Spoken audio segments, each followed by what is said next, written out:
అపోస్తలుడైన పౌలు కొరింథీయులకు రాసిన మొదటి పత్రిక 11వ అధ్యాయము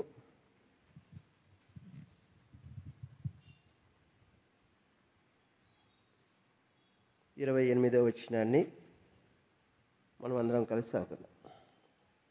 అపోస్తలుడైన పౌలు కొరింథీయులకు రాసిన మొదటి పత్రిక 11వ అధ్యాయము 28వ వచనము మనం అందరము కలిసి చదువుకుందాం. కాబట్టి ప్రతి మనుష్యుడు తను తాను పరీక్షించుకునవలెను, అలాగూ చేసి ఆ రొట్టెను తిని ఆ పాత్రలోనిది త్రాగవలెను. 31వ వచనం కూడా 31వ వచనం చదువు. అయితే మనల్ని మనమే విమర్శించుకొని నెడల తీర్పు పొందక పోదుము. మరొక భాగము ఎస్తేరు గ్రంథము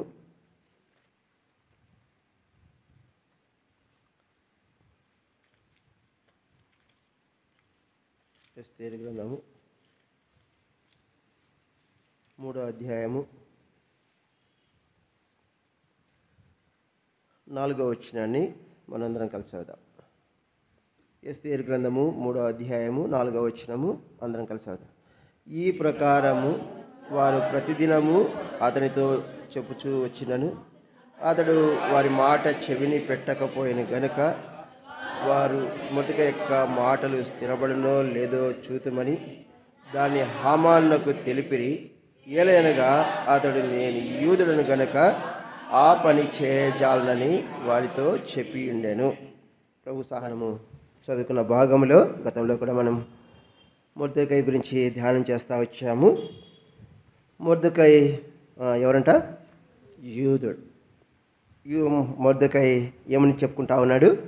తాను యూదుడు అని. కాబట్టి మనము రోమిలకు రాసిన పత్రికలో రాయబడుతుంది. చూడండి, రోమిలకు రాసిన పత్రిక 2వ అధ్యాయము 28వ వచనం చదవండి. రోమిలకు రాసిన పత్రిక చాలు. బాహ్యమునకు యూదుడైన వాడు యూదుడు కాడు. 29వ వచనం. అయితే అంతరంగమందు యూదుడైన వాడే యూదుడు. కాబట్టి అంతరంగమందు యూదుడుగా ఉండాలి.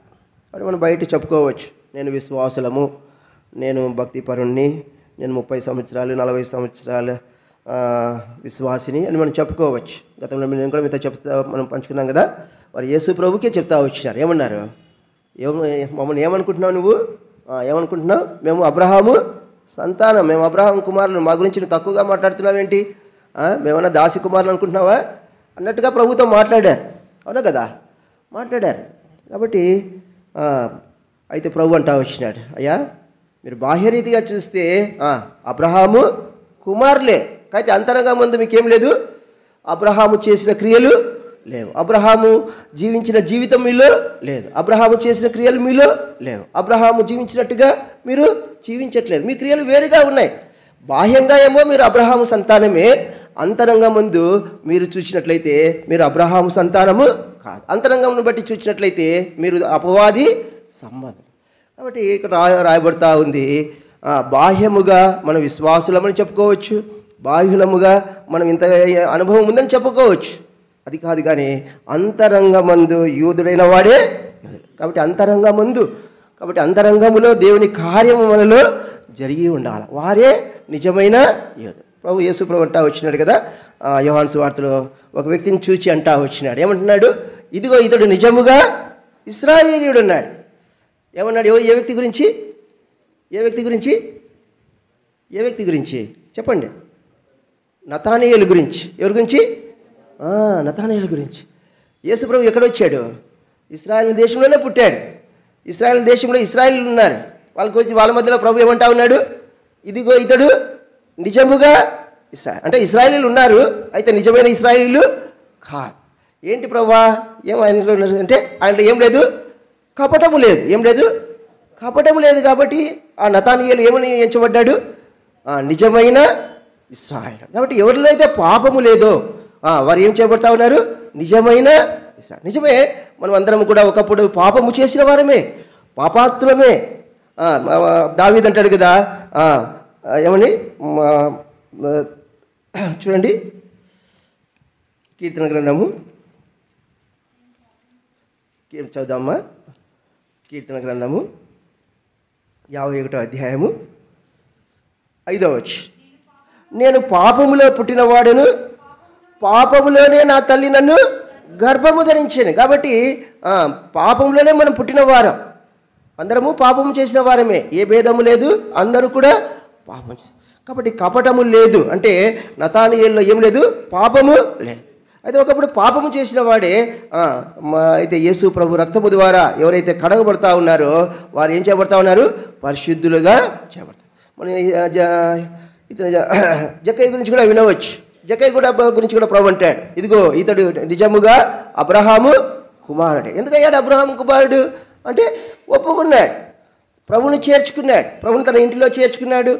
తను చెప్పినాడు, నేను ఏదైనా చేసి ఉంటే నేను రెండంతలుగా చెల్లిస్తానని చెప్పినాడు. అప్పుడు ప్రభు అన్నాడు, ఏమన్నాడు, ఇతడు అబ్రహాము కుమారుడు. అంటే ఎవరైతే పాప క్షమాపణ పొంది ఉన్నారో, ఎవరైతే యేసు ప్రభు రక్తంలో కడగబడ్డారో వారు ఏం చేయబడతా ఉన్నారు, నిజమైన ఇశ్రాయేలీలుగా, అబ్రహాము కుమారులుగా, అబ్రహాము సంతతిగా ఎంచబడతా ఉన్నారు. కాబట్టి రాబడుతుంది కదా, విశ్వాస సంబంధులే అబ్రహాము కుమారులని ఎంచబడతారు. ఎవరు అబ్రహాము కుమారులు అంటే అబ్రహాము సంతతిలో పుట్టినవారా కాదు, విశ్వాస సంబంధం. కనుక ఎవరైతే యేసు ప్రభునందు విశ్వాసం ఉంచినారో, ఏమని విశ్వాసం, యేసు ప్రభు నిజమైన దేవుడని, లోకరక్షకుడని, నా పాపముల కొరకు ఈ లోకానికి మానవుడిగా వచ్చి నేను మరణించవలసిండగా నా పాపముల కొరకు ఆ శిలువలో యేసు ప్రభు మరణించి చనిపోయి తిరిగి లేచినాడని నువ్వు నమ్మి, యేసు ప్రభు నా పాపాలు క్షమించుంటే యేసు ప్రభు నీ పాపాలు క్షమిస్తాడు, తన రక్తంతో నిన్ను కడిగి పరిశుద్ధపరిచి తన సంతతిగా చేసుకుంటాడు. రాబడుతుంది కదా, విశ్వాసం ఉంచి వాడు ఏం చేయబడతా ఉన్నాడు, దేవుని కుమారులుగా, దేవుని సంతతిలో చేర్చబడతావు. ఏ సంతతిలో, దేవుని సంతతిలో. మనమందరము ఏ సంతతి నుంచి వచ్చినాం, ఆదాము సంతతి. ఆదాము ఏం చేశాడు, పాపము చేశాడు, పాపపు సంతతిలో మనం వచ్చిన వారు. అయితే యేసు ప్రభు రక్తము చేత మనం కడగబడినట్లయితే దేవుని సంతతిలో, దేవుని కుమారులుగా, పరిశుద్ధుల సంతతిలో మనము చేర్చబడతాం. ఒకవేళ నువ్వు ఇంకా దేవుని కుమారుడిగా ఎంచబడకుండా ఉన్నట్లయితే నువ్వు బయట కనిపించవచ్చు, వీళ్ళు దేవుని కుమారులే, దేవుని బిడ్డలే అని అనిపించుకోవచ్చు, బయట మన బాహ్య రీతిగా చూసిన వారు చెప్పవచ్చు. అయితే అంతరంగమందు ఏముండాలి, అంతరంగమందు సున్నతి చేయబడాలి. ఏమని, మన పాప క్షమాపణ పొందినట్లయితే నీవు నిజమైన యూదుడవు. కాబట్టి ప్రియ సహోదరుడా, ప్రియ సహోదరి, నువ్వు ఇంకా దేవుని కుమారుడిగా, దేవుని కుమార్తెగా ఇంకా నువ్వు చేయబడుకున్నట్లయితే ఆలస్యం చేయవద్దు. ఎవరైనా వచ్చి అంబానీ వచ్చి నిన్ను మా ఇంటికి తీసుకెళ్తాను రానంటే నేను రానంటారా ఎవరైనా? చెప్పండి, ఎవరైనా రాననే వాళ్ళు ఎవరున్నారా? అంబానీ వచ్చి మా ఇంటికి పిలుచుకోపోతాను రండి అంటే పనిచేసే కాదు, నా కొడుకుగా నా కుమార్తెగా నేను తీసుకుంటా అంటే ఎవరైనా ఆగిపోతారా? ఎవరు? అందరూ. ఎందుకు? అంబానీ ధనవంతుడు. అయితే యేసు ప్రభు గొప్ప ధనవంతుడు, సర్వసృష్టికర్త అయిన దేవుడు. తను అంటా ఉన్నాడు, నువ్వు నా యందు విశ్వాసం ఉంచినట్లయితే నువ్వు నా కుమారుడిగా పిలువబడతావు, నా కుమార్తెగా పిలువబడతావు. దేవుని ప్రభు అంటాడు కదా, సింహపు పిల్లలైనా ఏమవుతాయంట, ఆకలి కొంటాయంట. ఏమి ఆకలి ఉంటాయి? ఏవి అవి? సింహపు పిల్లలు. అడవికి అవి రాజు పిల్లలు ఏం పొందుతున్నాయి? ఆకలి కొంటాయి. కానీ నీతిమంతుని పిల్లలు ఏమి చేయబడు? ఆకలి. కాబట్టి ప్రియ సహోదరుడా, నువ్వు దేవుని కుమారుడిగా చేయబడితే నీకు మేలుంది. ఈ లోకరీతిగా నువ్వు బాహ్యముగా నువ్వు యూదుడిని, లేకపోతే విశ్వాసిని, లేకపోతే పరిశుద్ధ విశ్వాసుల సంతతి నువ్వు అని పిలువబడతా ఉండొచ్చు. కానీ యేసు ప్రభునందు నువ్వు విశ్వాసం ఉంచినట్లయితే నీతిమంతుడిగా చేయబడతావు, దేవుని కుమారుడిగా ఎంచబడతావు. దేవుడు ప్రభు అంటా ఉన్నాడు, సింహపు పిల్లలైనా ఆకలి ఉంటాయి, కానీ నువ్వు దేవుని కుమారుడిగా, దేవుని కుమార్తెగా ఎంచబడితే నీకు దేవుడు ఏం చేస్తాడు? తృప్తిపరుస్తాడు. ఎలాంటి తృప్తి అంటే, ప్రభు అన్నాడు కదా, ఇతను అన్నాడు, ఏలియా అని అన్నాడు, ఏమన్నాడు? దేశంలో ఏముంది? కరువు రాబోతా ఉంది. నువ్వు ఎక్కడుండాలా? కేరీతు వాగు దగ్గర అని ఉండాలి. కేరీతు వాగు దగ్గర ఎవరు తీసుకుపోయి భోజనం పెట్టినారు? కాకులు. చూడండి, కాకుల ద్వారా దేవుడు తన భక్తుని ఏం చేసినాడు? పోషించినాడు. అందుకొరికి రాబడుతుంది కదా, పక్షుల కంటే మీరు శ్రేష్ఠులు. ఎవరికంటే శ్రేష్ఠులమంట? పక్షుల కంటే. కాబట్టి ప్రభువు మన పక్షుల కంటే, పక్షులను పోషిస్తున్న దేవుడు నిన్ను నన్ను పోషించక ఉండగలడా? తప్పకుండా పోషిస్తాడు. తన బిడ్డలకు తల్లిదండ్రులు ఏం చేస్తారంటే, వాళ్ళు ఆకలితో ఉండి అయినా పిల్లల్ని ఏం చేస్తారు? పెడతారు. పిల్లల్ని పెట్టిన తర్వాతనే తల్లిదండ్రులు తింటారు. ఈ దినాల్లో సమృద్ధి ఉంది కాబట్టి అది వేరే విషయం. కానీ పాత దినాల్లో, గద్దె దినాల్లో వాళ్ళకున్న పరిస్థితుల్లో వాళ్ళ గురించి మనం విన్నప్పుడు చెప్తారు కదా, పిల్లలకి పెట్టిన తర్వాతనే తల్లిదండ్రులు తింటావచ్చు. అంటే మన దేవుడు తన పిల్లలను లేమితో, ఆకలితో ఉంచేవాడు కాదు. కాబట్టి నువ్వు ఇంకా బాహ్యముగా విశ్వాసిగా, విశ్వాసుల కుమారులుగా, విశ్వాసుల కుమార్తెలుగా నువ్వు పిలువబడతా ఉండవచ్చు, కానీ అది దేవునికి సంతోషం లేదు. నువ్వు ప్రభువుని నీ హృదయంలో చేర్చుకున్నట్లయితే నువ్వు దేవుని కుమారుడిగా ఎంచబడతావు, దేవుని సంతతిలో చేర్చబడతావు. దేవుడు నీ విషయమై బాధ్యత తీసుకొని నిన్ను పోషించేవాడిగా, నడిపించేవాడిగా ఉంటాడు. రెండోదిగా మనం చూస్తూ వచ్చినట్లయితే చూడండి, అక్కడ అంటాడు కదా, నేను ఆ పని చేయను. అంటే యూదుడు ఏ పని చేయాలి, ఏ పని చేయకూడదో తాను ఎరిగినవాడుగా ఉన్నాడు. కాబట్టి మనము కూడా ఎరగాల, మనం కూడా తెలుసుకోవాలి. మనకు స్కూల్లో చేర్పించకముందు అక్కడ ఒక నోటీస్ బోర్డు ఉంటుంది, సకాలానికి రావాలి, 9 గంటల తర్వాత వస్తే మేము గేటు వేస్తాము, లోపల చేర్చుకోము అని ఇట్లా కొన్ని కండిషన్స్ ఉంటాయి. అట్లనే ప్రభువు దేవుని వాక్యం మనకి బోధిస్తుంది, ఏది చేయాలి, ఏది చేయకూడదు. ఏది చేయాలో అదే మనము చేయాలి, ఏది చేయకూడదో మనము అది చేయకూడదు.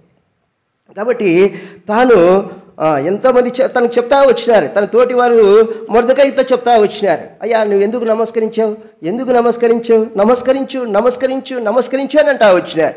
అయితే మొర్దెకై అన్నాడు, నేను ఆ పనిని చేయజాలను. చూడండి, సాతాను కూడా యేసు ప్రభువుకి చెప్తా వచ్చినాడు. చూడండి, మత్తయి సువార్త అనుకుంటా, మత్తయి సువార్త 4వ అధ్యాయము, మత్తయి సువార్త 4వ అధ్యాయము 8-9 వచనాలు. అందరం కలిసి చదువుదామా. మరలా అపవాది మిగుల ఎత్తైన ఒక కొండ మీదికి ఆయన తోడుకొని పోయి ఈ లోక రాజ్యములన్నిటినీ వాటిని మహిమను ఆయనకు చూపి, నువ్వు సాగిలపడి నాకు నమస్కారము చేసినడలా వీటన్నిటినీ నీకు ఇచ్చేదను. చూడండి, సాతాను యేసు ప్రభువుకే చెప్పాడు, ఏమని? నువ్వు నన్ను మొక్కు, నువ్వు నన్ను మొక్కు, నువ్వు నన్ను మొక్కు. కాబట్టి మొర్దెకైకి శోధన వస్తూ వచ్చి, మొర్దెకై శోధింపబడతా వచ్చినాడు తన స్నేహితుల ద్వారా, తన ఇరుగు పొరుగు వారి ద్వారా, లేకపోతే తన కొలీగ్స్ ద్వారా. నువ్వు ఏం చేయాలి? ఆ వ్యక్తిని నమస్కరించు నమస్కరించు నమస్కరించు. అయితే తను ఏమాత్రము కూడా వారి మాట వినవాడు కాడు. తను అంటా ఉన్నాడు, దృఢముగా, ఖచ్చితముగా, దృఢమైన తీర్మానంతో తను చెప్పగలుగుతా ఉన్నాడు, ఏమని? నేను ఆ పని చేయను, నేను ఆ పనిని చేయను. అంటే ఎంత తనకు శోధన వచ్చినా, ఇతరులు ఎంత ప్రేరేపించినా, ఇతరులు తను ఎంతగా చేయమని ప్రోత్సహించినా తను ఆ పనిని ఏం చేయట్లేదు, చేయను అని చెప్తా వచ్చినాడు. సాతాను కూడా యేసు ప్రభును చెప్తా వచ్చినాడు, ఏమని? నువ్వు నన్ను మొక్కు, నువ్వు నన్ను మొక్కినట్లయితే ఇవన్నీ నీకు ఇస్తాను. ప్రభు అన్నాడు, నీ దేవుడైన యెహోవాను మాత్రమే నువ్వేం చేయాలి? మొక్కాలి. కాబట్టి ఎవరిని మనం మొక్కాలి? మన పరలోకపు తండ్రి అయినా దేవుణ్ణే మనము మొక్కి ఆరాధించేవారిగా ఉండాలి. కాబట్టి ఇతరులను మనం ఆరాధించకూడదు. ఆరాధనకు యోగ్యుడు యేసు ప్రభు ఒక్కడే. రాయబడుతుంది కదా, ఈయన నిరంతరము స్తోత్రార్హుడు, సూర్యోదయం మొదలుకొని సూర్యాస్తం వరకు బహుగా స్తుతినందదగిన వాడు, నిరంతరము పూజ్యనీయుడు. ఎవరు? యేసు ప్రభు ఒక్కడే. కాబట్టి యేసు ప్రభుని ఒక్కడే మనము ఆరాధించేవారిగా ఉండాలి. మన అందరి జీవితంలో ఇతరులను మ్రొక్కేవారిగా, ఇతరులను మనం సాగిలపడేవారిగా ఉండకూడదు. ఎవరికి మ్రొక్కాలి, ఎవరిని సాగిలపడాలి? యేసు ప్రభుని ఒక్కడే, యేసు ప్రభుని ఒక్కరే ఆరాధించు. కనుక రాయబడుతుంది కదా కీర్తన గ్రంథంలో. చూడండి, కీర్తన గ్రంథము త్వరగా వెళ్దాము. కీర్తన గ్రంథము 95వ అధ్యాయము, కీర్తన గ్రంథము 95:7 చూద్దామా. రండి నమస్కారము చేసి సాగిలపడదము, మనం సృజించిన యెహోవా సన్నిధిని మోకరించుదము. ఎవరిని మోకరించాలంటమాట? ఎవరిని మోకరించాలంట? మనం సృజించిన దేవుణ్ణే, మనము ఏం చేయాలి? నమస్కారం చేయాలి, సాగిలపడాలి. కాబట్టి మనము నమస్కారము చేయవలసింది, సాగిలపడవలసింది ఎవరికి? మనం సృజించిన దేవునికి. అది కూడా రాయబడుతుంది కదా, షడ్రక్ మేషక్ అబేద్నెగోలు కూడా చెప్పినారు, ఏమని? నేను నిలబెట్టిన ప్రతిమను మీరేం చేయాలి? మ్రొక్కాలి. అంటే వారు అన్నారు, మేము ఈ ప్రతిమకు మ్రొక్కం. అంటే వాళ్ళకి తెలుసుకున్నారు, ఈ ప్రతిమను మేము మ్రొక్కము.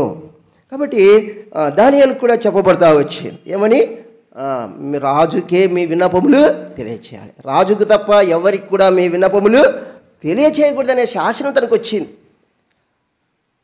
రాజుకే మీ విన్నపములు తెలియచేయాలి, వేరే వారికి ఎవరికి కూడా మీ విన్నపములు, మీ సమస్యలు, మీ ఇబ్బందులు చెప్పకూడదు. మీ మనవి ఎవరికి చేయాలి? రాజుకే చేయాలి. అయితే దానియేలు ఏం చేసినాడు? అయ్యా, మానవ మాత్రుడు రాజు, ఈ రాజు ఏమీ చేయలేడు.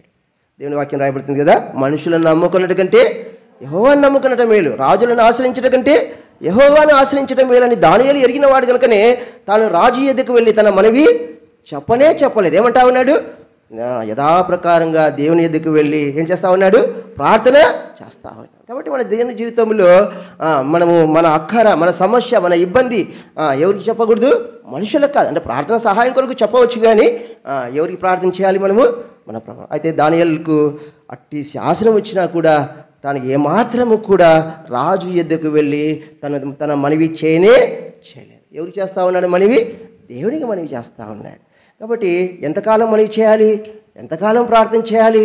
ఎంతకాలం ప్రభువుని అడగాలి అంటే రాయబడుతుంది కదా కీర్తన గ్రంథం 18లో, లూకాసు వార్త 18లో, మీరు విసుకక ఏం చేయాలా? నిత్యము ప్రార్థించాలి. దానికి ప్రభువే ఉపమానం చెప్పాడు. ఏమని ఉపమానము? అన్యాయస్తుడైన న్యాయాధిపతి దగ్గరికి ఆమె ఏం చేస్తా వచ్చింది? మాటిమాటికి పోతా వచ్చింది. ఎవరు ఎదిగిపోయింది? న్యాయాధిపతి దగ్గర కాదు. ఆ న్యాయాధిపతి ఎలాంటి వాడు? అన్యాయస్తుడు. న్యాయాధిపతి కానీ అతను ఏముంది? అన్యాయం ఉంది. అన్యాయం ఏమో లంచం ఇస్తేనో ఏదో ఇస్తేనే అతను చేసేవాడు. అన్యాయస్తుడు న్యాయాన్ని అన్యాయం చేసేవాడు. అతని ఎద్దకు ఆమె ఎట్లా పోవాలంట? మాటికి వెళ్తాం. కాబట్టి ఆమెనే న్యాయస్తుడు న్యాయాధిపతికి మాటికి వెళ్తే, న్యాయస్థుడైనటువంటి న్యాయాధిపతి ఎద్దకు మీరు ఏం చేయాలి? మాటికి గోచాడాలి. కాబట్టి మాటికి ప్రభుకి ఎదుగు వెళ్ళి మనం ప్రభుని అడిగినట్లయితే ప్రభు తప్పకుండా ఇస్తాడు. ప్రభు తప్పక ఇచ్చేవాడు. ప్రభు ఆయన ఎద్దుకు వచ్చేవారిని ఏమాత్రం ఆయన త్రోసివేసేవాడు కాదు. దిక్కులేని దరిద్రుల ప్రార్థనను నిరాకరింపక వారి ప్రార్థనల వైపు ఏం చేస్తున్నాడంట? చెవి ఎగ్గి ఉన్నాడంట. కాబట్టి ప్రియ సహోదరుల తలంపు ఏంటంటే, మన విన్నపములు ఎవరికి తెలియపరచాలి? దేవునికే తెలియపరచాలి. అయిపోతుంది కదా, మీ విన్నపములు కృతజ్ఞతాపూర్వకముగా దేవునికి తెలియచేయండి. కాబట్టి రాజు దానియేలు తను తెలుసుకున్నాడు. ఏమంటే, నేను యూదుడను, నా మనవులు రాజుకు తెలియచేయకూడదు. నా మనవులు ఎవరికి తెలియచేయాలి? దేవునికే తెలియచేయాలి. నేను యూదుడను, ఈ రాజు ఏమీ చేయలేడు, ఈ రాజు నన్ను విడిపించలేడు, ఈ రాజు నన్ను కాపాడలేడు, ఈ రాజు నాకు సహాయము చేయలేడని దానియేలు ఎరిగినాడు. కనుకనే దేవుని యొద్దకే వెళ్తా వచ్చు. కనుకనే ఆ రాజు అన్నాడు కదా, జీవము గల సేవకుడైన దానియేలు, నిత్యము సేవించుచున్న దేవుడే నిన్ను రక్షించినాడు. చూడండి, రాజు వచ్చే చెప్తా ఉన్నాడు, మరి నిన్ను రక్షించలేకపోయినాయనయా, ఎవరు నిన్ను రక్షించినారు? నిత్యము నువ్వు సేవించుచున్న దేవుడే నిన్ను రక్షించ. కాబట్టి మనం రక్షించేది, మనకు సహాయం చేసేది ఎవరు? దేవుడు ఒక్కడే. కాబట్టి దేవుని వాక్యం రాయబడుతుంది కదా, ఎవరైతే ఆయన కృప కొరకు కనిపెట్టుకున్నారో వారి ఎడల ఆయన ఏం చేస్తూ ఉన్నాడు? ఆనందించేవాడిగా ఉన్నాడు. తప్పనిసరిగా ఆయన తన సమయములో, తన సొంత సమయములో తప్పకుండా ఆయన మనకేం చేస్తాడు? న్యాయము చేస్తాడు, మన అక్కర తీరుస్తాడు. అనిపిస్తుంది, ఎంత కాలం అయ్యా, ఎన్ని ఏళ్ళుగా ప్రార్థన చేస్తున్నా, సంవత్సరం అయిపోయా, 2 ఏళ్ళు, 3 ఏళ్ళు అయిపోయా, 4 ఏళ్ళు అయిపోయా. అది కీర్తన గ్రంథం రాయబడుతుంది కదా, కీర్తనాకారుడు అంటాడు, చూడండి అన్నమాట, చదువుదాము. కీర్తన గ్రంథము కీర్తన గ్రంథము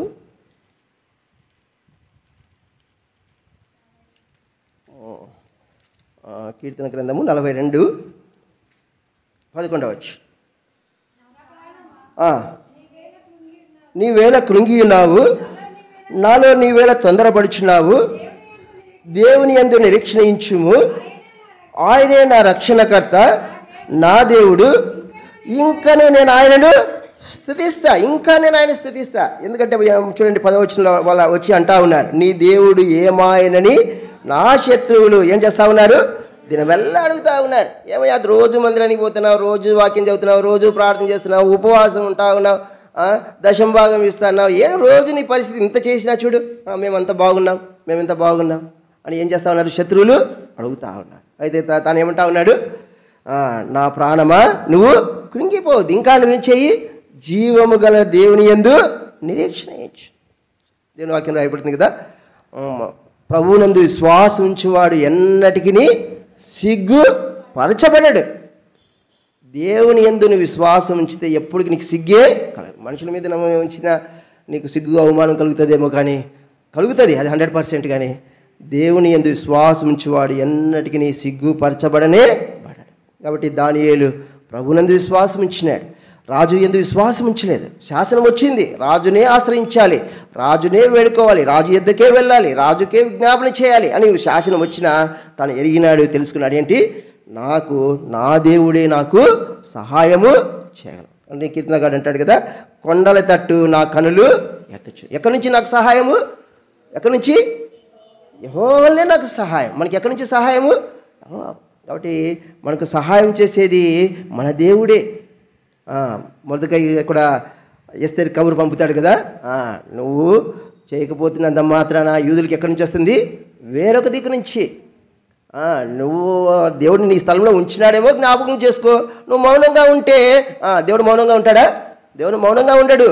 యూదులకి ఏం చేస్తాడు? వేరొక దిక్కు నుండి సహాయము చేస్తాడు. ఏదో నువ్వు ఆ స్థానంలో ఉన్నావని నీకు కబురు పంపుతున్నా అంతే. నువ్వు ఒకళ్ళని చేయలేదా? మౌనంగా ఉంటావా? పర్లే. కానీ అంత మాత్రాన దేవుడు మౌనంగా ఉండేవాడు కాడు. దేవుడు ఏం చేస్తాడు? వేరొక దిక్కు నుంచి. కాబట్టి ఏలియాను మనుషుల ద్వారా తీసుకెళ్ళినాడా భోజనాలు? మనుషుల ద్వారా క్యారీ తీసుకపోయింటే దారిలోనే తినేసిండేమో. అవునా కదా? మంచి వాసన వస్తుందని తనే తన పిల్లలకి తనే తినేసిండేవాడేమో, మీకు ఇంతే వచ్చిందని చెప్పేవాడేమో. కాకుల ద్వారా దేవుడు ఏం చేశాడు? పోషించినాడు. అది అద్భుతం, అది ఆశ్చర్యం. అవునా? కాకులు తీసుకెళ్ళడం ఏంది? కాకుల ద్వారా పోషించబడ్డం ఏంటి? సత్యం కదా, అబద్ధం కాదు కదా. కాబట్టి మన దేవుడు సత్యవంతుడు, ఆయన కార్యములు ఆశ్చర్యం, ఆయన మార్గములు అగమ్యం. మన తలంపుల కంటే దేవుని తలంపులు ఎంతో ఉన్నతమైనవి. మనం అనుకుంటాం ఇట్లా వస్తుంది ఇది అదే సహాయము, ఈ మార్గం నుంచి వస్తే సహాయము, వెనక నుంచి వస్తే అది సహాయము అని మనం అనుకుంటాం. కానీ దేవుడి యొక్క ఆలోచనలు వేరు. అవి మన ఏమండి మనకు అగోచరం. చూడండి, మనం చదువుదాము. రోమిలకు రాసిన పత్రిక 8వ అధ్యాయము. రోమిలకు రాసిన పత్రిక 8వ అధ్యాయము 28వ వచనం. అనగా ఆయన సంకల్పము చొప్పున పిలువబడిన వారికి మేలు కలుగుటకై సమస్తమును సమకూడి జరుగుచున్నవని ఎరుగుదుము. అన్నీ దేని కొరకు జరుగుతాయంట? మేలు కొరికే. నీ జీవితంలో అనుమతించబడుతున్నది అంతా దేని కొరకు? మేలు కొరికే, కీడు కొరకు కాదు. నేను కూడా దృఢంగా నమ్ముతా. ఏంటంటే పాపములో ఉండగా నేను కీడులో ఉండుట దేవునికి ఇష్టము లేదు. నేను కీడులో ఉన్నానని, పాపంలో ఉన్నానని నన్ను రక్షించడానికి దేవుడు ఏం చేశాడు? అత్యున్నతమైన సింహాసనాన్ని వదిలిపెట్టి లోకానికి వచ్చినాడు. నేను శాపంలో ఉండట దేవునికి ఇష్టము లేదు, మన పాపంలో ఉండట దేవునికి ఇష్టము లేదు. మన పాపములు తీసివేయడానికి, మన శాపము తీసివేయడానికే ప్రభు ఈ లోకానికి వస్తే మనం కష్టంలో ఉండట దేవునికి ఇష్టమా? దేవునికి ఇష్టమా? దేవునికి ఇష్టం. అది రాయబడుతుంది కదా, ఆయన నరులకు హృదయపూర్వకముగా విచారములైనను బాధనైనను కలుగా చేయడు. విలాపవాక్యంలో రాయబడుతుంది. ఆయన నరులకు హృదయపూర్వకముగా ఏం చేయడట? విచారమునైనను బాధనైనను కలగజేసేవాడు కాదు. కాబట్టి మనం ఎవరి యందు విశ్వాసం ఉంచాలి? ప్రభువునందే. ఏమయ్యా, ఎందుకు వేరే వాళ్ళ మీద నువ్వు నమ్మకం ఉంచావు? వేరే వాళ్ళ మీద ఎందుకు ఆధారపడవు? వేరే వాళ్ళ దగ్గరికి ఎందుకు వెళ్ళావు అంటే మనం చెప్పాలా, నా దేవుడు నాకు సహాయము చేయగలడు. నేను యూదుడను, నేను పరిశుద్ధుడను, నేను దేవుని కుమారుడను, దేవుని సంతతిని. నాకు సహాయం చేసేది ఎక్కడి నుంచి వస్తుంది? వేరొక దిక్కు నుంచి దేవుడు నాకు సహాయము చేస్తాడు. కాబట్టి తను మొర్దెకై చెప్తా ఉన్నాడు, నేను ఆ పనిని చేయను. దానియేలు అంటా ఉన్నాడు, నేను రాజుల యొద్దకు వెళ్ళను, నేను రాజులను ఆశ్రయించను. నేను ఏమని చేస్తాను? నా మనవి, నా విజ్ఞాపన దేవునికే తెలియజేస్తాను. నిజమే. ఇప్పుడు నెహమ్యా గురించి కూడా మనం చూస్తూ వచ్చినట్లయితే, నెహమ్యా మొట్టమొదటిగా డైరెక్ట్గా రాజు దగ్గరికి పోయినాడా? సమాచారం విన్న వెంటనే నెహమ్యా రాజు దగ్గరికి పోయాడా? కాదు. నెహమ్యా గురించి ఆ మాట రాయబడుతుంది. చదువుదామా? అందరూ మాట చదువుదాం. నెహమ్యా గ్రంథము 1వ అధ్యాయము 4వ వచనం. నెహెమ్యా గ్రంథము 1వ అధ్యాయము 4వ వచనం చదువుతాం. ఈ మాటలు వినినప్పుడు నేను కూర్చుండి ఏడ్చి కొన్ని దినములు దుఃఖముతో ఉపవాసముండి ఆకాశమందలి దేవుని ఎదుట విజ్ఞాపన చేసి తిని. అక్కడ రాయబడుతుంది కొన్ని దినములు ఏం చేసినాడంట? ఏడుపుతో దుఃఖముతో ఉపవాసముతో తను ఏం చేస్తా ఉన్నాడు? ప్రార్థన చేస్తాడు. రోజు వెళ్తా ఉన్నాడు, రోజు రాజుకు చేయవలసిన పని చేస్తూ ఉన్నాడు, తన డ్యూటీ నిర్వర్తిస్తూ ఉన్నాడు. కానీ ఏనాడు కూడా తను రాజు ఎదుకు వెళ్ళి చెప్పల. తను ప్రతి దినము వెళ్తూ ఉన్నాడు, రాజు గిన్నె అందిస్తూ ఉన్నాడు, తన పని చేస్తూ ఉన్నాడు. కానీ తన విజ్ఞాపన రాజుకు తెలియపరచనే తను ఏం చేస్తూ ఉన్నాడు? రోజు దుఃఖముతో ఉపవాసం ఉండి ఏం చేస్తూ ఉన్నాడు? ప్రార్థన చేస్తా. రాజే అడిగాడు, ఏం నెహెమ్యా, ఏంటి నీ ముఖం ఏదో విచారంగా ఉందేంటి, ఏంటి నీ బాధగా ఉంది? రాజే కలుగు చేసుకుని అడిగాడు, ఏంటి నీ పరిస్థితి, ఎందుకు నువ్వు అట్లా ఉన్నావు? అప్పుడు చెప్పాడు, రాజా నా పితరులు ఏమైపోయినారు, సమాధులున్న దేశం అట్లా అయిపోయినప్పుడు నాకు బాధ ఉండదా? సరే మరి వెళ్తావా? వెళ్తావు మరి? వెళ్తా రాజా. కాబట్టి తలంపు ఏంటంటే నెహెమ్యా కూడా తను వెంటనే రాజు ఎదుకు వెళ్ళి చెప్పలా. తను నమ్మకంగా తన డ్యూటీ చేస్తూ ఉన్నాడే కానీ తన పరిస్థితి రాజుకు తెలియదు. దేవుడే ఏం చేశాడు? ఆ రాజు హృదయంలో ఆలోచన పుట్టించాడు. ఆ రాజు ఏం చేశాడు? నెహెమ్యాని అడిగాడు. నెహెమ్యా అప్పుడు చెప్పాడు. అంటే తలంపు ఏంటంటే మనుషులను నమ్ముకొనుట కంటే యెహోవాను నమ్ముకొనుట మేలు, రాజులను ఆశ్రయించుట కంటే యెహోవాను ఆశ్రయం. కాబట్టి దానియేలు చెప్తా వచ్చినాడు, మేము రాజులను ఆశ్రయించము. నిజమే, దేవుడు రాజులను అధికారులను పరిచారకులుగా మెలిచేయడానికి ఉంచాడు. అయితే మొట్టమొదటిగా మన విన్నపం ఎవరు తెలియపరచాలి? దేవునికే. మనం ఎవరి మీద ఆధారపడాలి? దేవునికే. దేవుడే. మనం ఎప్పుడైతే నెహెమ్యా ఉపవాసం ఉండి ప్రార్థన చేస్తూ వచ్చినాడో దేవుడు ఏం చేశాడు? ఆ రాజు హృదయంలో ఆలోచన పుట్టించినాడు. ఇంకా మనం గతంలో కూడా మీతో చెప్తా వచ్చాను, ఏంటి ఆ రాజుకు ఏం కలగలేదంట? నిద్ర పట్టలేదంట. ఎవరి విషయం చూసామని ఎస్తేరు గ్రంథంలో చూడండి. ఎస్తేరు గ్రంథము 2వ అధ్యాయమా, రాజుకు నిద్ర పట్టనందుననింది. ఎస్తేరు గ్రంథము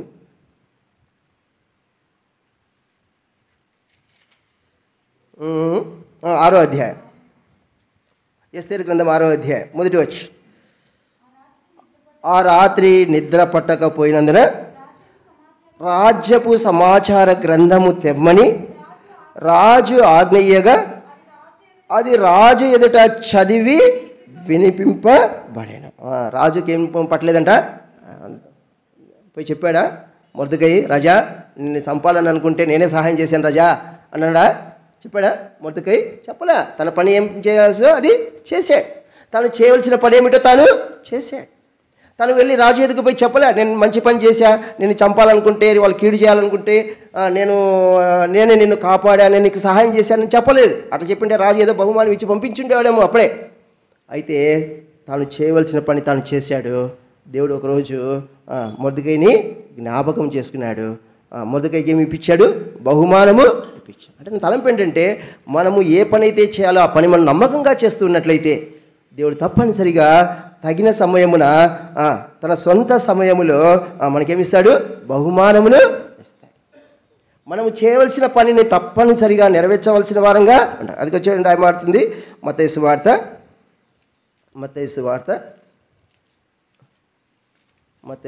6వ అధ్యాయం అనుకుంటా.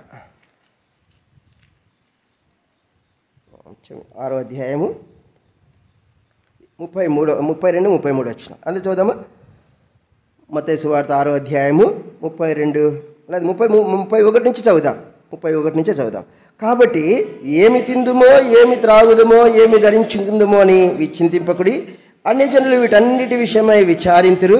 ఇవన్నీ మీకు కావాలని మీ పరలోకపు తండ్రికి తెలియను. కాబట్టి మీరు ఆయన రాజ్యమును నీతిని మొదట వెదుకుడి, అప్పుడు అవన్నీ మీకు అనుగ్రహించబడాలి. అంటే మనకు అనుగ్రహించబడాలి అంటే ఏం చేయాలా? తిని నిద్రపోతా ఉండాలనా? ఏం చేయాలంట?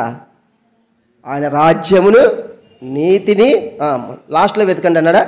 మీ పనులన్నీ అయిపోయిన తర్వాత వెతకండి అన్నాడా? రెస్ట్ తీసుకునేటువంటి వెతకండి అన్నాడా? మీ సొంత పనులన్నీ ముగించుకున్న తర్వాత వెతకండి అన్నాడా? ఎప్పుడు వెతకమన్నాడు? మొదట నా పని చేయండి, మొదట నా పని చేయండి. ఇవన్నీ నాకు తెలుసు. అయ్యో ఏం తినాలా, ఏం త్రాగాలా, నా పెళ్ళి ఎట్లా, నా ఉద్యోగం ఎట్లా, నా సమస్య ఎట్లా, నువ్వేం ఆలోచించేయద్దు. నేను చేయాల్సింది ఏంటి? ఏం చేయాలంట చెప్పండి? ఆయన రాజ్యమును నీతిని వెతకాల. ఎప్పుడు వెతకాలా? మొదట వెతకాల, అప్పుడు అవన్నీ మీకు అనగా. కాబట్టి మొర్దెకై తను ఏం చేయాలో అది చేస్తా వచ్చినాడు. ఒక దినం వచ్చింది, దేవుడు రాజుకు నిద్ర లేకుండా చేశాడు. బహుమానము మొర్దెకైకి వచ్చినట్లుగా మొర్దెకైకు దేవుడు బహుమానమును ఇప్పించినాడు. కాబట్టి రాజుల రాజైన దేవుని పనిని మనం చేస్తూ ఉండాలా.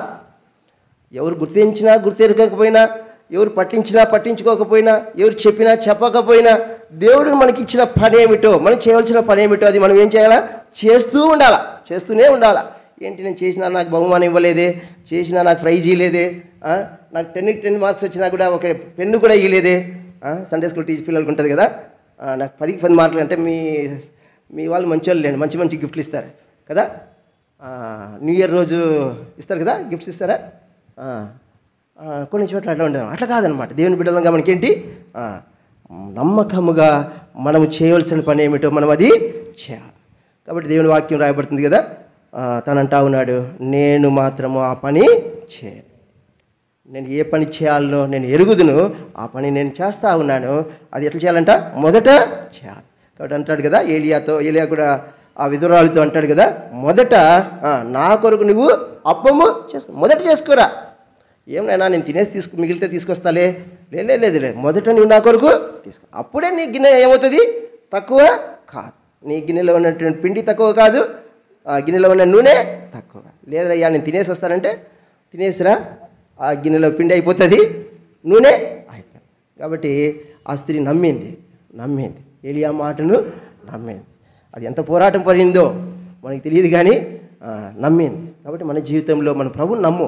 ఏమండి, నా దేవుడు పక్షుల కంటే శ్రేష్ఠులు నాకు చెప్పినాడు కాబట్టి, సింహపు పిల్లలైనా లేమిగలవని చెప్పాడు కాబట్టి నేను ఆయన యందు నేను ఏం చేస్తాను? నమ్మకము ఉంచుతా. నా దేవుణ్ణి నేను ఆశ్రయిస్తాను.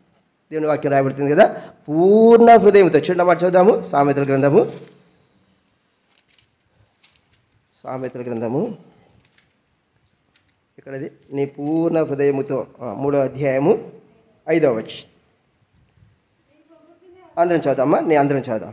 నీ స్వబుద్ధిని ఆధారము చేసుకొనక నీ పూర్ణ హృదయముతో యెహోవా యందు నమ్మకముంచుము. నీ ప్రవర్తన అంతటి యందు ఆయన అధికారమునకు ఒప్పుకొనుము. అప్పుడు ఆయన నీ త్రోవలను సరళము చేయి. ఎట్లా నమ్ముకోవాలంట? పూర్ణ హృదయంతో, ఏమాత్రము అనుమానం లేకుండా, ఏమాత్రము సందేహింపకుండా, ఏమాత్రము నీ హృదయంలో సందేహము లేకుండా, అవిశ్వాసము లేకుండా నీ పూర్ణ హృదయముతో ప్రభువుని యందు నమ్మకం ఉంచితే ప్రభు ఏం చేస్తాడంట? నీ త్రోవలను ఏం చేస్తాడు? సరళము చేస్తాడు. అంత మాత్రమే కాదు, మన ప్రవర్తన అంతటిని ఏం చేయాలంట? ఆయన అధికారమునకు. కాబట్టి తలంపు ఏంటంటే, యూదుడు ఎరగాల ఏ పని చేయాలి. ప్రభు అన్నాడు కదా, మొదట నా రాజ్యమును నీతిని మొదట వెదకండి, అప్పుడు మీకు ఎప్పుడు అనుగ్రహించబడుతుంది? ఎప్పుడు అనుగ్రహించబడుతుంది? ఆయన రాజ్యమును నీతిని మనము మొదట వెతికినట్లయితే అప్పుడు మనం మొదట వెతకలేదంటే, ప్రభువా అని ప్రార్థన చేస్తే ప్రభు అంటాడు కదా, నా చిత్త ప్రకారము చేయకుండా ప్రభువా అని పిలిస్తే ఏమన్నా చూడండి, చదువుదామాట. మత్తయి సువార్త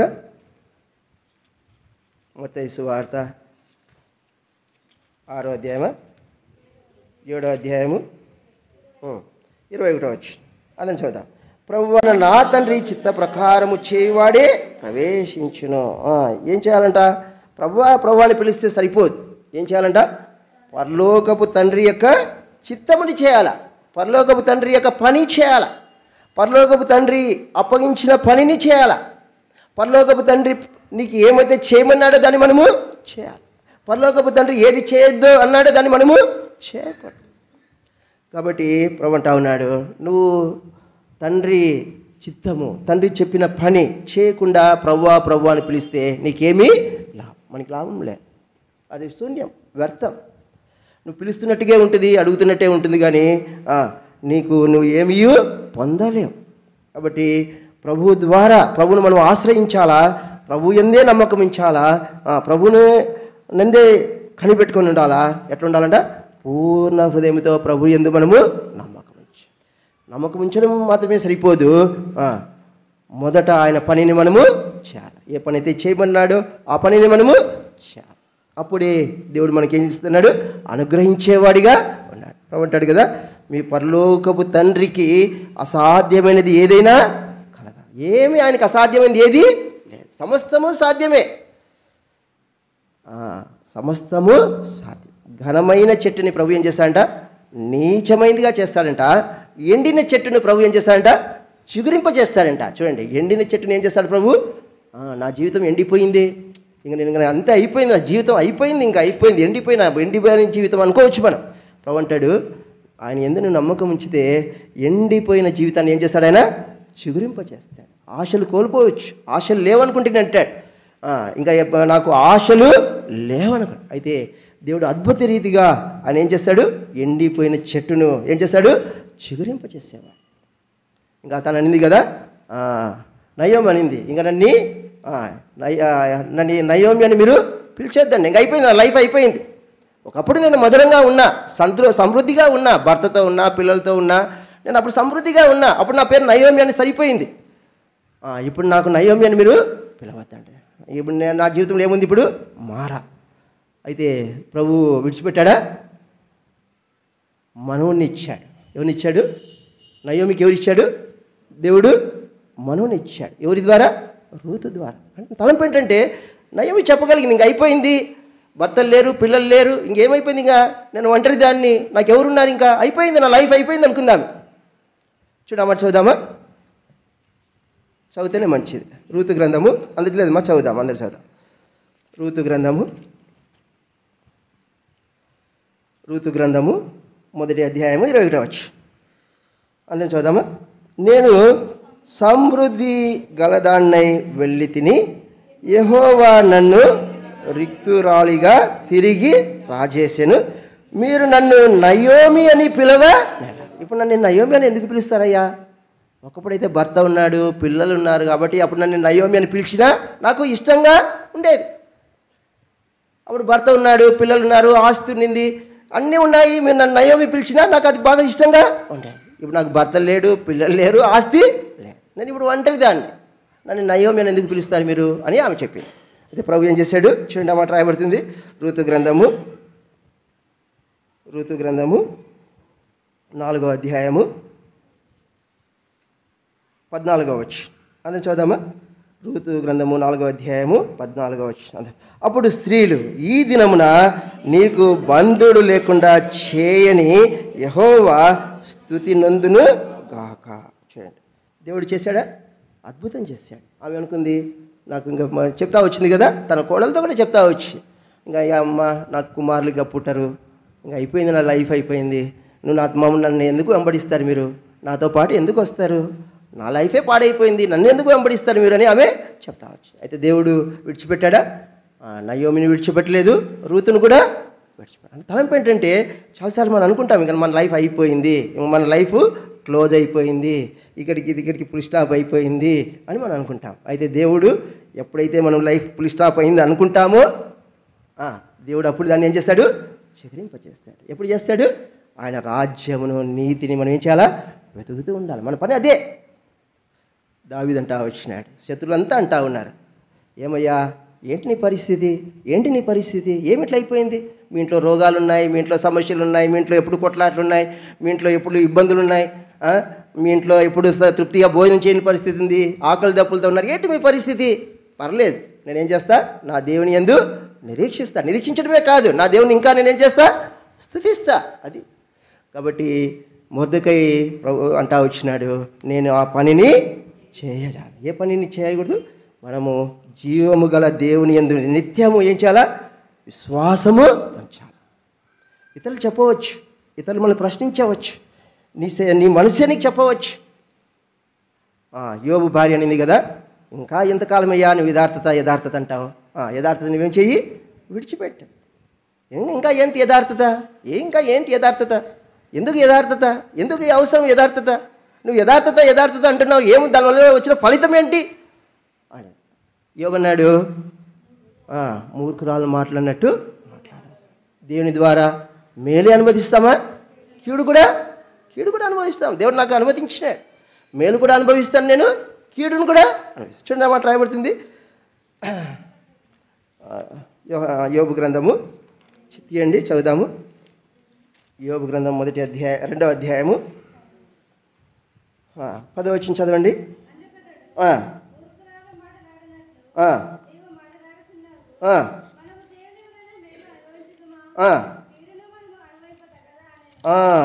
కీడు కూడా నేను ఏం చేస్తాను, అనుభవిస్తా. ఒక మేలు మాత్రమే కాదు, దేవుని ద్వారా నేను కీడు కూడా అనుభవిస్తాను. చూడండి ఇంకా రాయబడుతుంది యోబు గ్రంథము 27వ అధ్యాయము. యోబు గ్రంథము 27వ అధ్యాయము 5వ వచనం. నేను మాత్రమును ఒప్పుకొనను, మరణమగు వరకు నేను ఎంత మాత్రమును యథార్థతను విడువను, నా నీతిని విడవక గట్టిగా పట్టుకుంటా. చూడండి చాలు, తనంటా ఉన్నాడు యథార్థతను ఎట్లా చేస్తాడంట, గట్టిగా పట్టుకుంటాడంట. యథార్థతను విడిచిపెట్టు. ఎంతకాలము? ఒక నెల రోజుల దేవుడు పరీక్ష పెడతాం కదా, ప్రభా ఈ నెల రోజులు నేను ఉపవాసం ఉండి చూస్తా, 30 రోజులు ఉపవాసం ఉంటా, 30 రోజులు నువ్వు నాకు సహాయం చేయకపోతే నీ వాక్యం చదువుకోను, ప్రేయర్ చేసుకోను, నీ మందిరానికి రాని అనుకుంటామా? మన మనుషులుగా అట్లా అనుకుంటాం, మనుషుల స్వభావం అది. ఏమని 30 రోజులు ఉపవాసం ఉంటాను, ఈ 30 రోజుల్లో నువ్వు చేసివా ఒప్పుకుంటా, చేయకపోతే నా దారి నాది, నీ దారి లేదు. అయితే యోబు అంటా ఉన్నాడు, నేను మరణమగు వరకు నా యథార్థతను ఏం చేయను, నేను విడిచిపెట్టు. అంత మాత్రమే కాదు, ఆ యథార్థతను ఎట్లా పట్టుకుంటా అంట, గట్టిగా పట్టుకుంటాను, నేను వదిలిపెట్టనే. కాబట్టి ఏం యోబు అంటే తనంటాడు, దేవుడు యథార్థవంతులంటే ఆయనకు ఇష్టలు. దేవునికి ఎవరు ఇష్టలు? యథార్థవంతులంటే దేవునికి ఇష్టలు. కాబట్టి నేను యథార్థతని ఏమాత్రం కూడా ఉన్నా పర్లే, లేకపోయినా పర్లే, దేవుడు నన్ను తీసుకున్నా పర్లే, దేవుడు నాకు ఇచ్చింది తీసివేసినా పర్లే. దేవునికి ఏమి ఇష్టం? ఆస్తి ఇష్టమా? దేవునికి ఆస్తి అంటే ఇష్టమా? కాదు. మనుషుడు యథార్థవంతులుగా ఉండుట దేవునికి ఇష్టం. కాబట్టి నేను యథార్థంగా ఉంటా, యథార్థతను గట్టిగా పట్టుకుంటా, యథార్థతను నేను విడిచిపెట్టను. దేవుడు నా జీవితంలో ఏమి చేసినా పర్లా, నేను మాత్రము యథార్థతను ఏం చేస్తాను, గట్టిగా పట్టుకుంటా. అక్కడ మనకు ఒకసారి రాయబడింది, కానీ యోబు భార్య ఎన్నిసార్లు చెప్పింటుందో. అంటే మరి సిస్టర్స్ మీరు తప్పుగా అనుకోద్దండి, అన్న మరి మమ్మల్ని అక్కడికి అంటే నేను చెప్పాను సహజంగా. ఎందుకంటే నువ్వు యథార్థత అని చెప్పే మమ్మల్ని అంతా ఈ గతికి తెచ్చినావు, ఈ స్థితికి తెచ్చినావు, ఈ పరిస్థితి తెచ్చినావు అని ఎంత చెప్పినారో మనకు తెలియదు. అయితే యోబు వాటన్నిటి నుంచి రోజు చెప్తా వచ్చింటాడు. ఆమె చెప్పినప్పుడల్లా చెప్తా వచ్చింటాడు, అమ్మ నువ్వు ఏం చేసినా పర్లా, నువ్వేమి చేసినా పర్లా, నేను మాత్రము ఏం చేయను, యథార్థతను వదిలి పెట్టాను, నేను యథార్థతను గట్టిగా పట్టుకుంటాను. ఎందుకయ్యా అంత? నాకంటే భార్య కంటే దేవుడు నీకు ఇష్టమా అంటే తనంటాడు, భార్య కంటే దేవుడు నాకు ఇష్టం. కాబట్టి తలంపు ఏంటంటే, భర్త కంటే నేను ఎక్కువగా ఎవరిని ప్రేమిస్తాను? నా దేవుణ్ణి ప్రేమిస్తాను. భార్య కంటే నా దేవుణ్ణి నేను ఎక్కువగా ప్రేమిస్తాను, యథార్థతను కలిగి ఉంటా. కాబట్టి తలంపు ఏంటంటే, యథార్థతను తాను ఏం చేయలేదు, విడిచిపెట్టలేదు. యోబుని అడిగినారు, యోబు యథార్థతను విడిచిపెట్టయ్యా, యథార్థతను విడిచిపెట్టు, అయిపోయింది, యథార్థతను నువ్వు విడిచిపెట్టు. దేవుడు యథార్థవంతుడు. యథార్థవంతుడు అంటే ఎవరు? దేవుడు అన్నమాట. దేవుని వాక్యం రాయబోతుంది, దేవుడు యథార్థవంతుడు. కాబట్టి యోబుని ఏమన్నారు వాళ్ళు? నువ్వు దేవుణ్ణి విడిచిపెట్టు. నీకు సమస్యలు వచ్చినాయి, నీకు ఇబ్బందులు వచ్చినాయి, నువ్వు కష్టాలు కూడా వెళ్తూ ఉన్నావు, ఇబ్బందులు కూడా వెళ్తూ ఉన్నావు, కాబట్టి ఈ దేవుని నువ్వు విడిచిపెట్టు. చాలామంది నేను ఎరుగుదును, ప్రభువులో ఎంతో నమ్మకంగా ఉంటూ వచ్చిన వారు ఈ దినాల్లో కొంతమంది వెనక్కి వెళ్ళిపోయినారు. వాళ్ళు చెప్తా ఉన్నారు, మా నాన్న కూడా రాత్రి మాట్లాడుతూ ఉంటే అంటా ఉన్నాడు అనమాట. వారి మా క్యాస్ట్ వాళ్ళనమాట.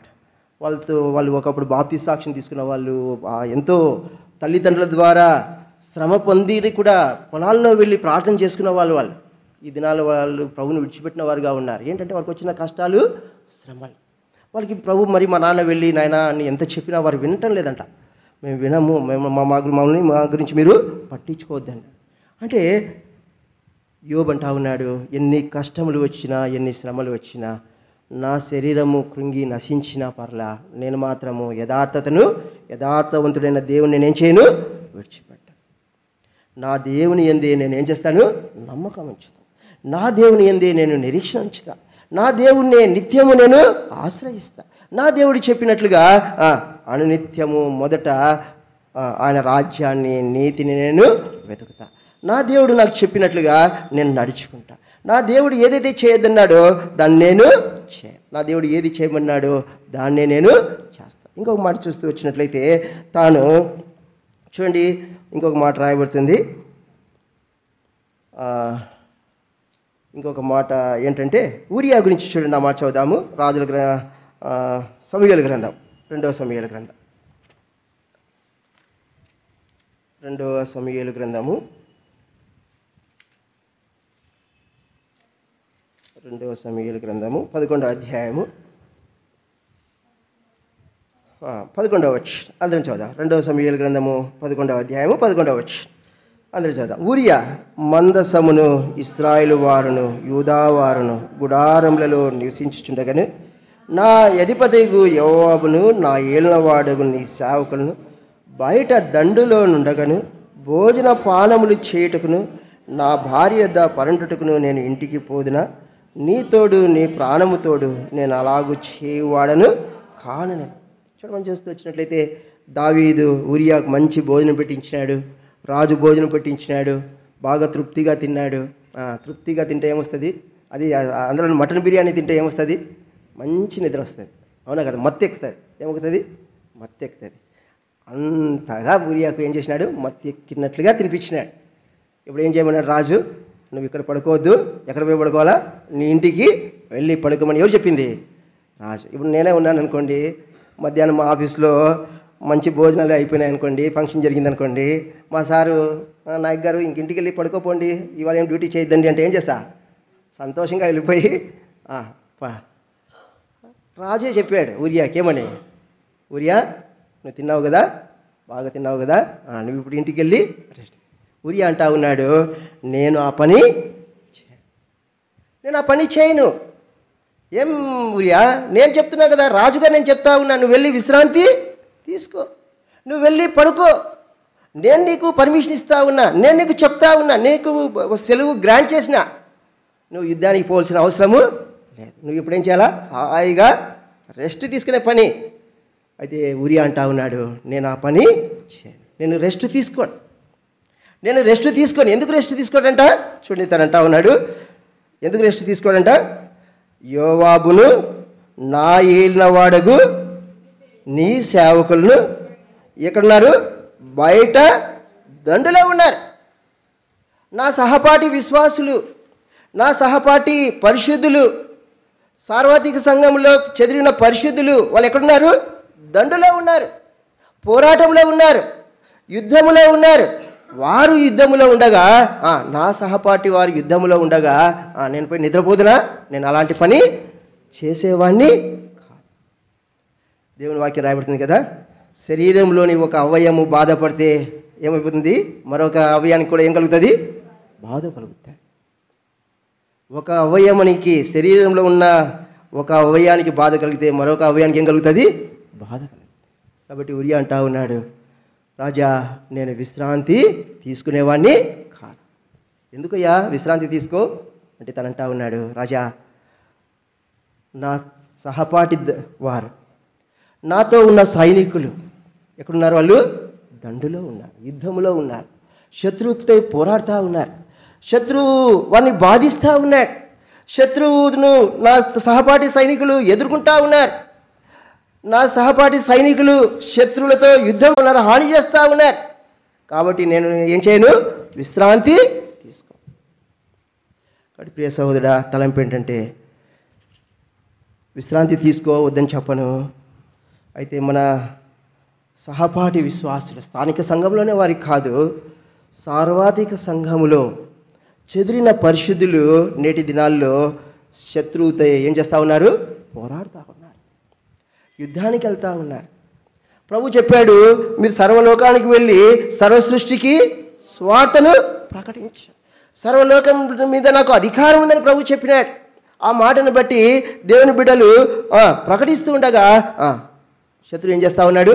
హింసిస్తూ ఉన్నాడు, గాయపరుస్తూ ఉన్నాడు, చెడు మాటలు మాట్లాడుతూ ఉన్నాడు, అవమానపరుస్తూ ఉన్నాడు, హేళన చేస్తూ ఉన్నాడు. విన్నప్పుడు చాలా బాధ కలుగుతుంది. ప్రియ సహోదరుడా, మనము ఉరియావులే చెప్పగలమా? ప్రభువా, నేను ఈ సమయంలో విశ్రాంతి తీసుకో. ఎందుకంటే నా సహపాఠి విశ్వాసులు, నా తోటి వారు ఎక్కడున్నారు? వాళ్ళు ఎక్కడున్నారంట? వాళ్ళు దండులో ఉన్నారు. ఎక్కడున్నారు? వాళ్ళు దండులో ఉన్నారు. కాబట్టి వారితో కూడా చూడండి, ఆ మాట రాయబడుతుంది హెబ్రీయులకు రాసిన పత్రిక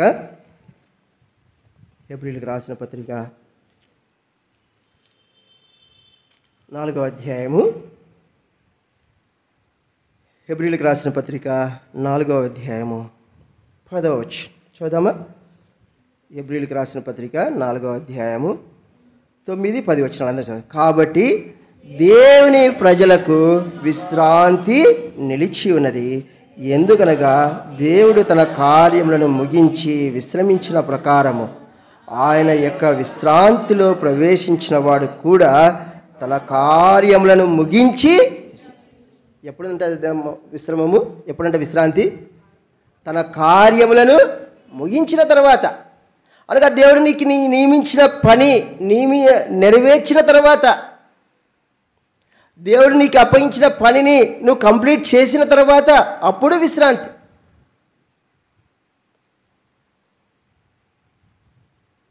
కాబట్టి ప్రియ సహోదరుడా, ఉరియా అంటా ఉన్నాడు, రాజా నేను ఇప్పుడు విశ్రాంతి తీసుకోనను, నేను విశ్రాంతి తీసుకునేవాడిని కాదు, నేను ఆ పనిని నేను అంటా వచ్చినా కదా, మా అధికారిని పోయి రెస్ట్ తీసుకోపో అంటే, నువ్వు హైదరాబాద్కి పోయి ఇచ్చావయ్యా, 3 రోజులు అక్కడ చాలా కష్టపడ్డావు, వెళ్ళి రెస్ట్ తీసుకోపో అంటే చాలా సంతోషంగా పరిగెత్తుకుంటా పోయి ఇంట్లో 4 రోజులు పడుకుంటానేమో. అయితే ఉరియా అన్నాడు, ఎక్కడి నుంచి వచ్చినాడు ఉరియా? సైన్యంలో నుంచి వచ్చినాడు. ఆడ ప్రతి దినము యుద్ధం ఉంది, యుద్ధంలో నుంచి వచ్చినాడు, ఆ యొక్క దండులో నుంచి వచ్చినాడు. వచ్చిన తర్వాత రాజు కూడా తృప్తిగా మంచి భోజనము పెట్టాడు. చూడండి, విశ్రాంతి తీసుకోవడానికి ఎంత అవకాశం ఉంది. సైన్యంలో అక్కడ యుద్ధంలో అలసిపోయాడు, వస్తే రాజు కూడా తృప్తికరమైన భోజనాన్ని పెట్టాడు. ఇంకేం చేయొచ్చు? ఇప్పుడు హాయిగా తను విశ్రాంతి తీసుకోవచ్చు. అలాంటి పరిస్థితులు కల్పించబడ్డా తాను మాత్రము నేను ఆ పనిని కొన్నిసార్లు శత్రువు మనం మోసగిస్తాడు. ఏంటంటే బాగా పని చేసి చేసి అలసిపోయేటట్లు చేస్తాడు. ఏం చేస్తాడు? పని చేసి, ఏం పని? మన సొంత పనులన్నీ చేసి చేసి అలసిపోయేటట్లు చేస్తాడు. ఇంటికి వచ్చిన తర్వాత అన్నం కూడా తినిపోకుండా నిద్రపోయేటట్లు చేస్తాడు. ఏం చేస్తాడు శత్రువు? చేస్తాడు. అది శత్రువు యొక్క ఆలోచన. కష్టపడదని నేను చెప్పను, కష్టపడాల్సిందే. ప్రభు అన్నాడు కదా, మీరు చెమట వచ్చి ఏం చేయాలా? కష్టపడాలి. మన పని మనము చేయాలి. ప్రభు పని చేయని వారికి పని చేయనే. సోమరులు అంటే దేవునికి ఇష్టమే లేదు. మనం సోమరులుగా ఉండనే ఉండకూడదు. మనం కష్టించి పనిచేసేవారిగా ఉండాలా. అదే సమయంలో ప్రభువుకు ఇవ్వవలసిన సమయాన్ని కూడా మనము ప్రభువుకు ఇవ్వాలి. మనము ఎక్కువసేపు వాక్యం చదువుకోనీయకుండా, ఎక్కువసేపు ప్రార్థన చేయనీయకోకుండా శత్రువు ఏం చేస్తాడంటే బాగా అలసిపోయేటట్లు చేస్తాడు. ఏం చేస్తాడు? బాగా అలసిపోయేటట్లు. ఎట్లా అలసిపోయేటట్లు? బయట ఎక్కడో పనుల ద్వారానో, ఇతరుల పనుల్లోనో, లేకపోతే ఇతరులు మన ఇంటికి వచ్చి కూర్చోవడం ద్వారానో, మనం ఇతరుల దగ్గర ఎక్కువసేపు ఉండడమో, వీటి ద్వారా ఏమైపోతుంది? సమయము గతించిపోతుంది. అప్పుడు ఏమనిపిస్తుంది? లాస్ట్కి రాత్రికి 11 అయిపోతుంది, ఇప్పుడు 12 అయింది, ఇంకా మార్నింగ్ 5 o'clock లేచి ప్రార్థన చేసుకోవచ్చులే, అలారం పెట్టుకో, 5 గంటలకు లేచి నువ్వేం చేయొచ్చు? ప్రేయర్ చేసుకోవచ్చు, వాక్యం చదువుకోవచ్చు, పడుకుంటుంది. ఇంకేముంటుంది? ఇంకా 5 గంటలకు మోగిన అలారం కూడా మనకు వినపడదు. అంటే తలంపు ఏంటంటే శత్రువు మనల్ని ఈ దినాల్లో ఏం చేస్తాడంటే మోసగిస్తాడు. ఎట్లాంటి మోసం అది? ఎక్కువగా మనం అలసిపోయేటట్లుగా, లేకపోతే ఎక్కువ సమయాన్ని వేస్ట్ చేసి. దేవుని వాక్యం రాయబడుతుంది కదా, దినములు చెడ్డవి గనక సమయమును పోనీయకుండా ఏం చేయాలంట? సద్వినియోగం చేసుకోవాలంట. సద్వినియోగం చేసుకోవడం అంటే దేవుని సన్నిధిలో ఉంటాడు. ఎవరి కొరకు?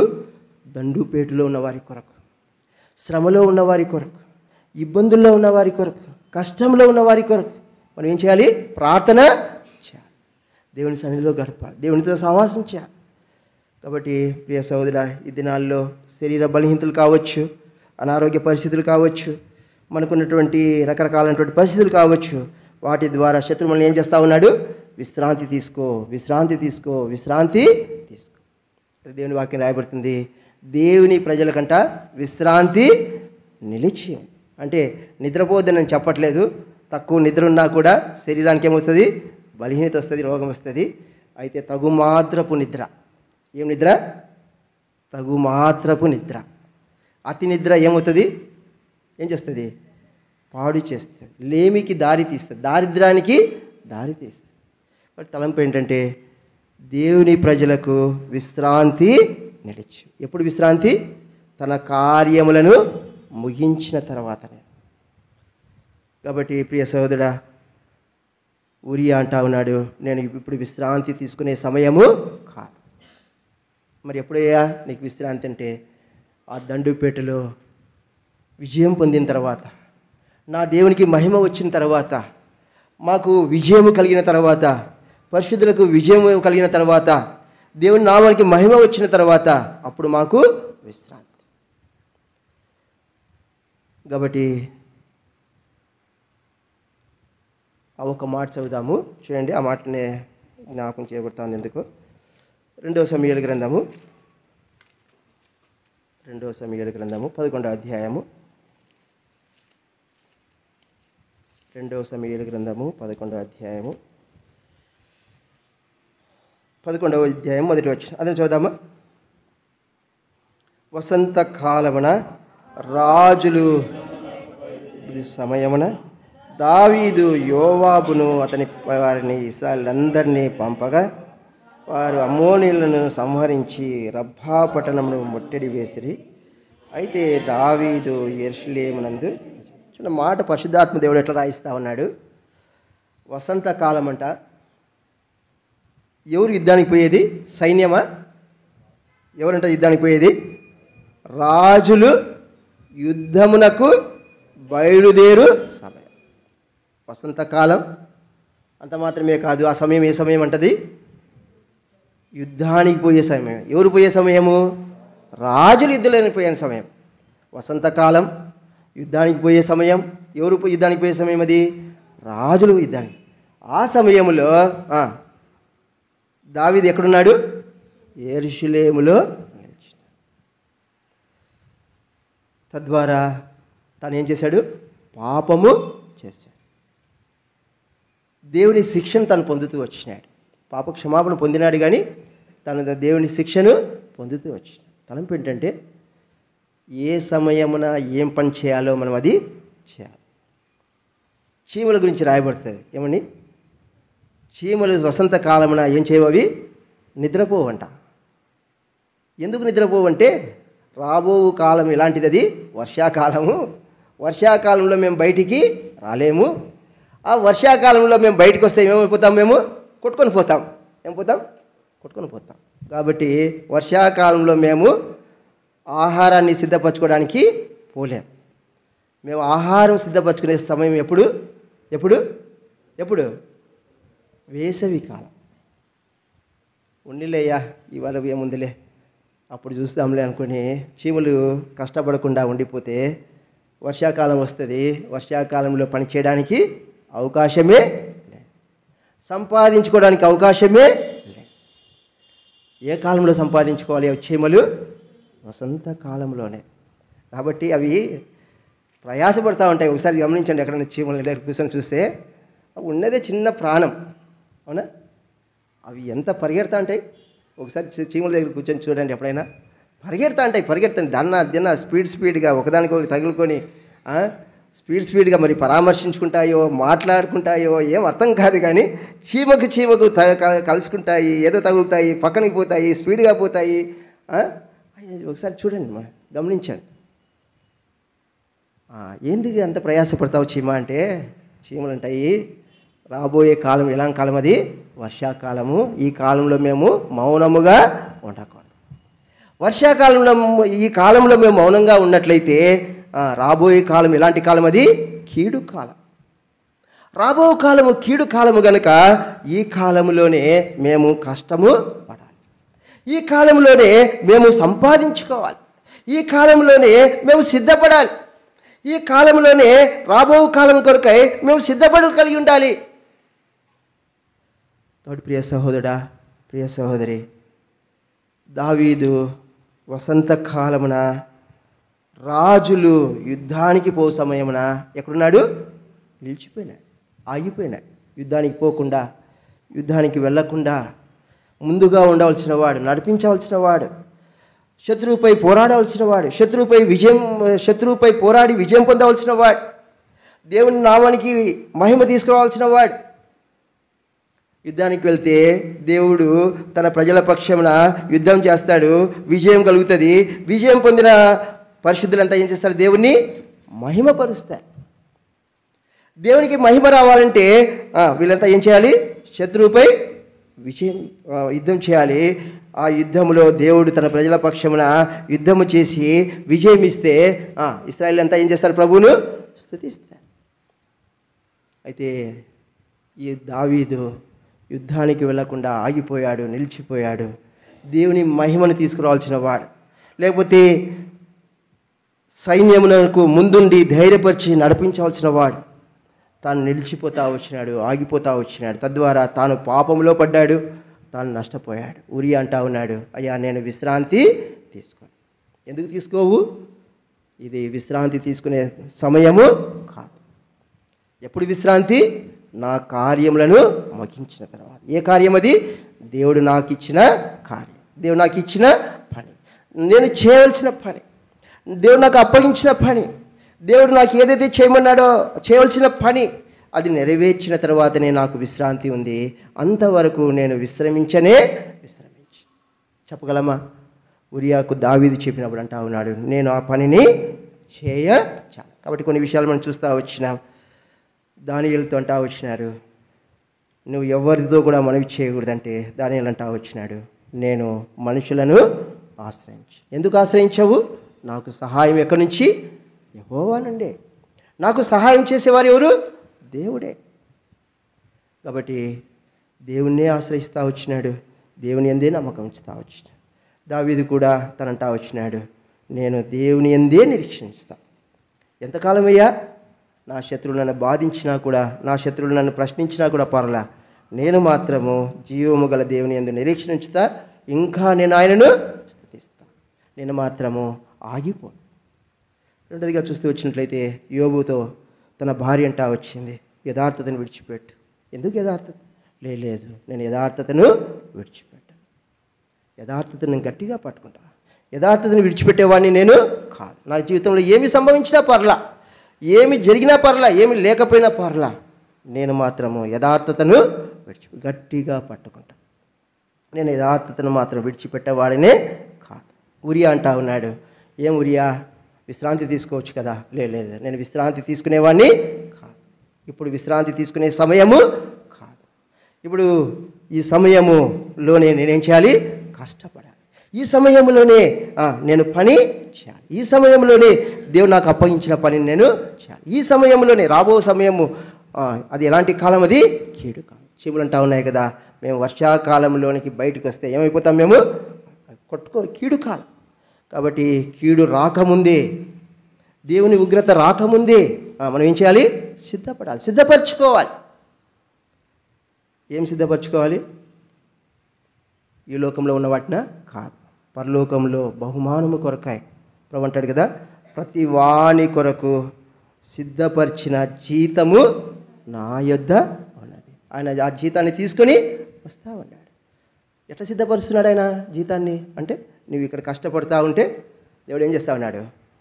మనకు సూపర్వైజర్స్ ఉంటారు కదా, ఏ రోజుకి ఆ రోజు కూలీ రాసుకుంటా ఉంటారు, అవునా కదా? ఇవాళ వచ్చిన దానికోసం కూలీ, రేపు రాకపోతే 30 రోజుల తర్వాత రాస్తారు, అమ్మ నువ్వు 20 రోజులు వచ్చినావు, ఇది 20 రోజుల కూలీ ఇది.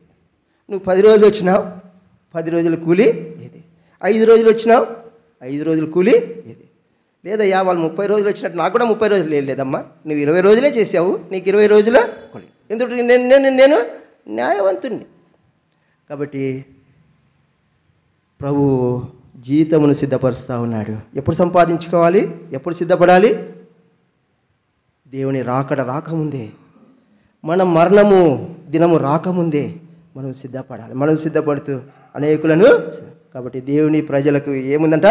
విశ్రాంతి నిలిచి. కాబట్టి విశ్రాంతి తీసుకునే సమయము కాదు. ఉరి అన్నాడు, నా తోటి సైనికులు ఎక్కడున్నారు?